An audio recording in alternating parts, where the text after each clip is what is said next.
becomes.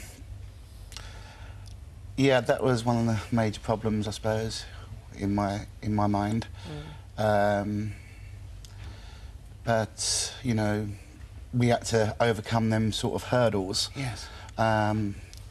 Which we have done, but it wasn't easy. Well, two lives going at very different speeds here, because you, Philippa, are thinking, I want to meet him, I want to see him, I want to find out who he's become, what sort of a person I made. Yes. And you're thinking, I don't know anything about him, this is another person in our relationship. So you're both travelling at very, very different speeds. Were you a bit jealous, Rick? As ridiculous as it may sound, I thought I was losing my wife to another man. That's ridiculous, it's not logical, but that's why I was feeling. Denise is nodding there, so this is a story you've heard many times. Oh, so many times. We have an almost identical one in the post bag at the present moment.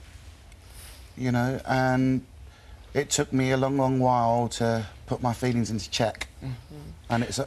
Well, you got to the stage where, when you guys were you met Anthony, you got together, and you found out that you liked him. He'd got in touch with his birth father, but that hadn't worked out quite so well. But with you, something clicked, and you got to know each other very well. And you ended up in a records office, and something really quite potentially very damaging was said, wasn't it? Well, yes, because with Anthony, it was very important for him to be able to touch me, hold my hand. So it was very much a mother-son relationship in that respect, although I'm not so demonstrative of my emotions. But Rick had gone out for 5 minutes, come back, didn't know where we were, asked one of the members of staff where we were, and he says, oh, she's over there with a boyfriend. So... Now, how did you feel? I flipped the lid. Yeah. Basically, emotionally, I was all over the place at that specific point. And I can remember on the way back home, the atmosphere wasn't good. No. We had a long drive from London to Hartlepool at the time. And I can remember speaking to my pastor in depth about it, and he really had to talk to me. Well, you're a very spiritual man, so I think that helped you, didn't it?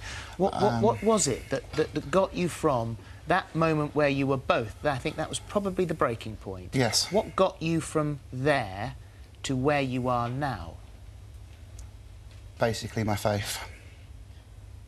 In the bottom line of it, and my pastor saying, phone him up and tell him you love him as you're part of your wife. And as I did that, all the emotions just drained away from me. I literally broke down when I hung up the phone. And ever since then, we've got on. I've treated him like a son. Yeah. And, you know, I'll do anything for him. And if you hadn't have done that, Philippa, do you believe your marriage, you wouldn't be sitting here as a married couple? There's a good chance it wouldn't have, because it was easy for me to forget at times about Rick's feelings. It wasn't intentional, because I always believed we had a good marriage, a strong one, but it really made us talk, really. I love a happy ending. I'm very conscious as we're talking that there will be women watching who are thinking, I had to, because even as recently as the 80s, girls were made to give their children up. Ironically, I now sometimes hear from young women who say, all the pressure is on me to keep the baby. I want to give it to have a better life than I can give it, but I know that I will be badly thought of if I do. But there will be women watching, thinking, will one day my child walk in? And there'll be another group of women and men who will be sitting thinking, I took this child, I've loved it all its life. Will it one day walk away from me to its birth parent? And that must be very tough as well. It touches so many things, and this story is so complicated, because to what extent are we entitled to keep our past to ourselves? You go on a first date, you do not tell your entire story to the person you're with. And then time goes on and it becomes more and more difficult to say, well, actually, there's something I haven't told you. But I think if you have something that is a potential time bomb, and a child out there with modern ways of detecting now, of tracing, It's a very different world.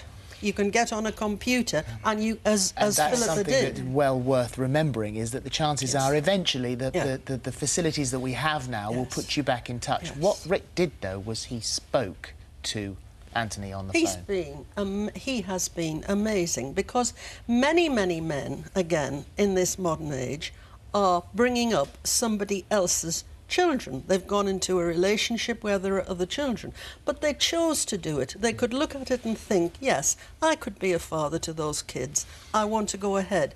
He wasn't given a choice, and he's come through magnificently, and it's all wonderful.